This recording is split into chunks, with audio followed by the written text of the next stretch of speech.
Hello everyone, thank you for watching my channel. If you've watched my channel before, you know that I previously post a lot of covers and occasional tutorial here and there, but I thought I'd try something a little bit different for today's video. I'm excited to be unboxing a ZOOM R20 Multitrack recorder for you today.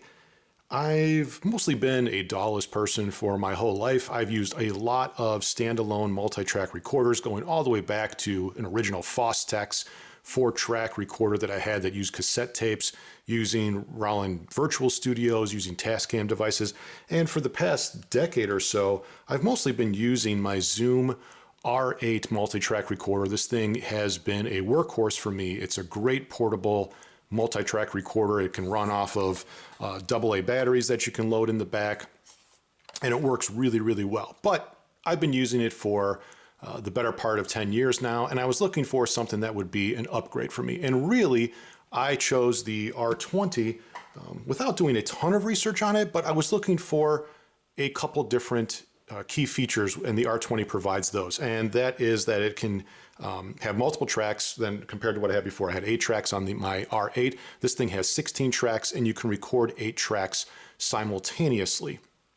It also has a touchscreen interface, so while I'm not really a DAW person, I still want to take advantage of some easy editing features that you'd find on a lot of different DAWs that you would be using with a mouse and a keyboard. So I'm hoping that the touchscreen here would allow me to do some basic copying and pasting and some simple splicing and editing functions that you do all the time with a DAW, but it becomes a lot harder to do with a small interface like the R8 has. So with that, I thought I'd take a peek at what's inside the box here.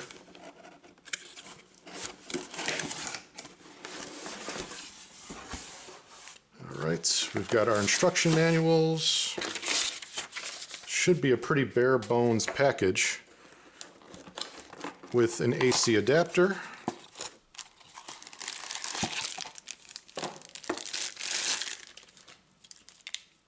And it has its own type of plug, so it's not a USB source of power. And then the R20 itself. That's pretty much all that's in the box.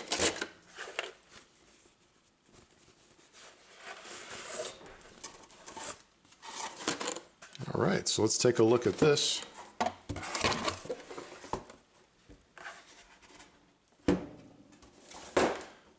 So like I mentioned, the R20 will allow you to record up to 16 tracks, but you can record 8 of those simultaneously. The inputs number 1 and 2 are combination quarter jacks with XLRs, whereas inputs 3 through 8 are XLR only. Input 1 does give you the option with a high Z input, so you can record with a guitar or a bass straight into the unit. And you do have the option of being able to power condenser mics with phantom power on inputs 5, 6, 7, and 8. Pretty simple interface. You only have a few basic buttons on the front here. In terms of outputs, you've got a left-right output that are quarter jacks, quarter-inch jacks, and then you also have a phone output that looks like it's a quarter jack as well, power supply, and then is where the power comes in. On the side over here, you've got an SD card slot, so this is like a hatch that kind of folds down on a hinge. You've got USB-C connection. This can also act as a controller for a DAW. And then this input right here is for a ZOOM Bluetooth adapter. You purchase this small Bluetooth adapter, you plug it in, and then I think you can operate the R20 with an app for iOS or for Android. I'm not sure if that is functioning right now at the time that I'm posting this video. I think we're waiting on a firmware update for that ZOOM has promised in spring of 2022, but I'll have to investigate that further. So I'm going to go ahead and power this up. Okay, so I have the R20 hooked up to power. One thing to note about the power cord is that it is threaded, so once you insert it, you do have to twist it in order to lock it in place. The great thing about that is that it's going to be a stable connection there's no chance of knocking the power cord out during a recording session. The downside of that is that if anybody hits the wire, this thing will indeed go flying off of your desk. But overall, the build quality does feel pretty solid. I inserted an SD card into the side, and I thought we could just power this thing on. You get the Zoom splash screen. R20, you could notice that it says version 1.0 down at the bottom there. Okay, to start, we're given the option to begin a new project, or looks like we can choose from some templates potentially. Rock, R&B, funk, hip hop. So it'll give you, I think, some predetermined presets and different beats that you can build off of for those projects. But for us right now, we could just go to new project. Looks like you have to hit new project, and then down here it says details or create. We can create that project, and we're set up now with a track view that is familiar for anybody who's really used a DAW. We can see visibly here 5 tracks at a time, it looks like. I'm guessing, yeah, you can scroll through all the way down to track 16 if you want. Scroll back up. And you can also scroll side to side in order to see your timeline. So what I've done is I've just hooked up a P020 arcade pocket operator into channels 1 and 2. So the P020 has a stereo out, and with that I've got inputs on 1 and 2. I'm not using the high Z for this, and I thought I could just record a really quick pattern that I made in 5 minutes for an example here. I'm running this through the R20, and then the headphone out is actually running into my Zoom R8.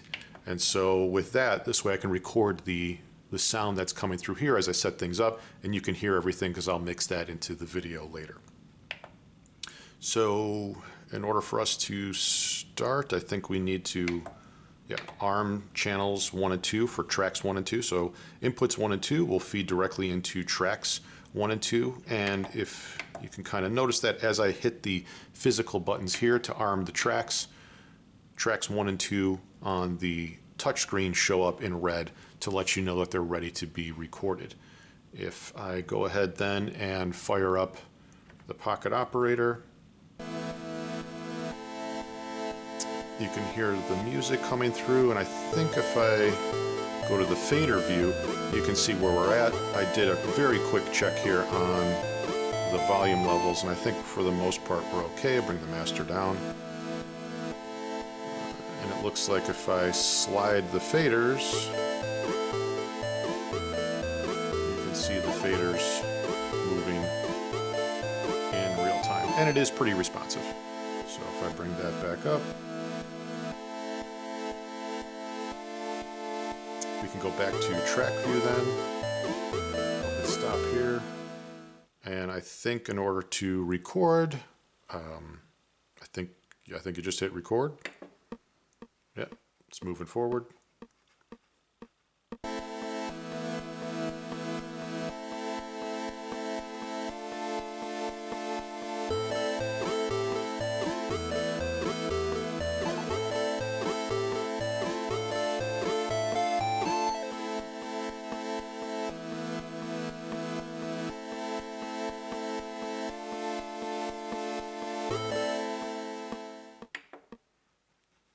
All right, so it looks like we've laid down our tracks 1 and 2. We can just kind of scroll through there. You have the timeline marker, and I think we can, so if you hit reverse or forward, we'll move the timeline marker in a predetermined increment, or if you just hold it down, you kind of move forward and backwards to scroll through quickly. And to get back to, so if you're on stop, if you hit the stop button again, you'll be sent all the way back to the beginning then. So I think if I just turn the record buttons off and hit play, it should go ahead and play what we recorded.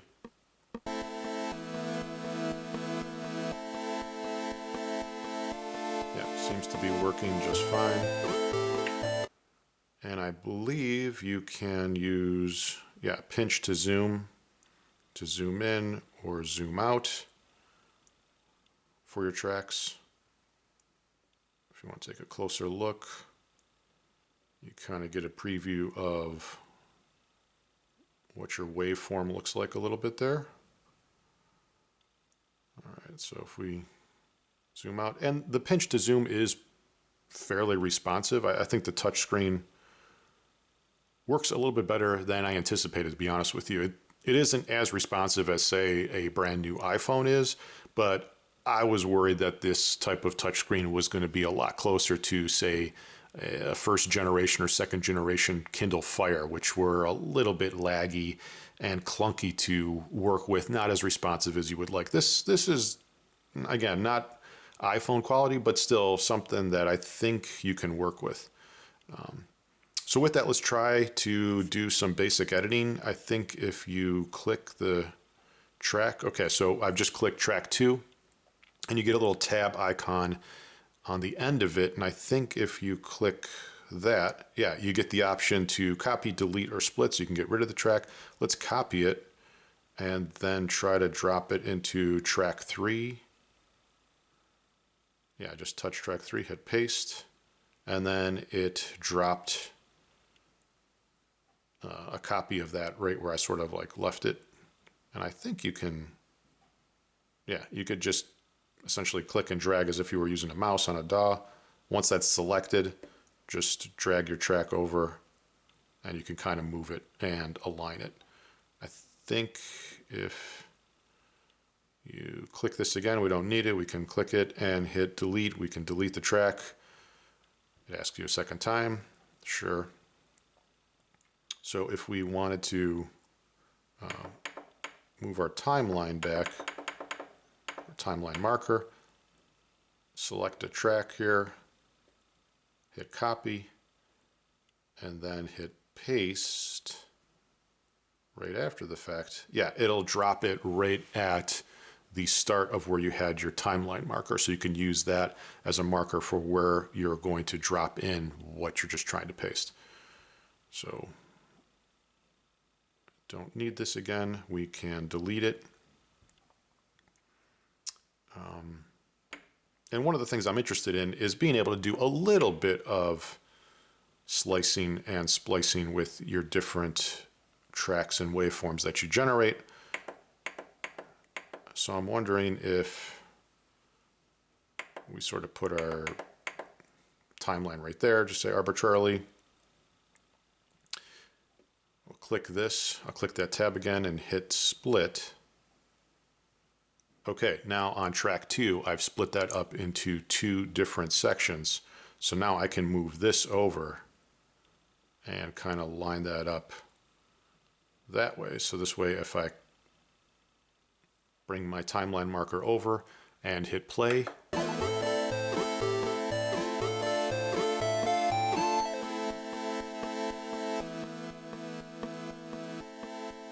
just drops to track 1.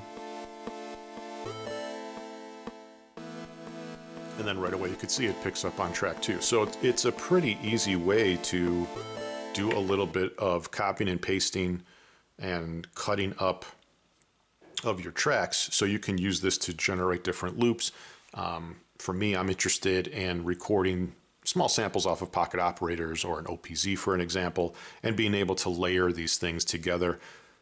Things that you can't just do inherently on the pocket operator itself due to its limitations, or on the OPZ to itself. Things that you would do in a DAW, but I'm not looking to create all kinds of extra layers. Doing something like this where I cut out one little part and being able to layer and maybe loop that over and over again is what I'm interested in. I'm not trying to do anything too crazy with it. And I think that's where the ZOOM R20, I hope, is going to excel, and it's going to improve my workflow.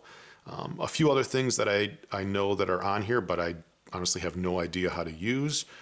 There is a percussion track that you can use for, I think, preloaded drum sets, drum kits that are on here, and samples. If we go back, I think there's a way that you also have a synth track. So if I hit like track 4, and I think if I hit this little piano icon that's up there at the top, yeah, it designates track 4 as a synth track. So I believe that there's preloaded synth sounds in here. And I think if you hit, I think this, is this like a little drawer? Yeah, so you get an option for different types of pianos, I think. So if we hit electronic piano.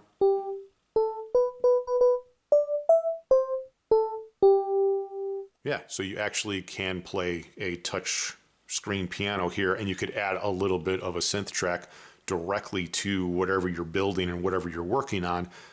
Obviously, it's not the first place I'm going to go to if I'm going to add some different synth sounds, but it's not a bad way to just create a little bit more interesting sounds if you already are building something, say with like a pocket operator or a small semi-portable synth. You could quickly add in just a couple notes if you want to see what it looks like. So by no means is this going to replace a comprehensive DAW, but I do like what I kind of see here when it comes to some of the features that are available that are just not available on my R8. So I think I will kind of close it up here with my overall thoughts that right now I think it's a solid multi-track recorder. I like the build quality from what I'm seeing initially. Kind of wish that I had more combo jacks than just 2 jacks, with all of them being XLRs. If I want to use multiple pocket operators or something like that, I'm going to have to get some different cords that will go from a 3.5 millimeter jack to XLRs out. I'll have to do something along those lines as opposed to going from simple stereo cables that I'm kind of familiar with and I think a lot of people wind up using. But overall, I think that there's a lot to like here.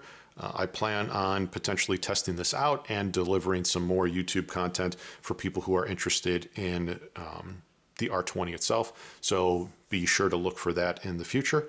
Again, thanks for watching. Thanks for subscribing, and hope to see you back on the channel soon. All right. Bye.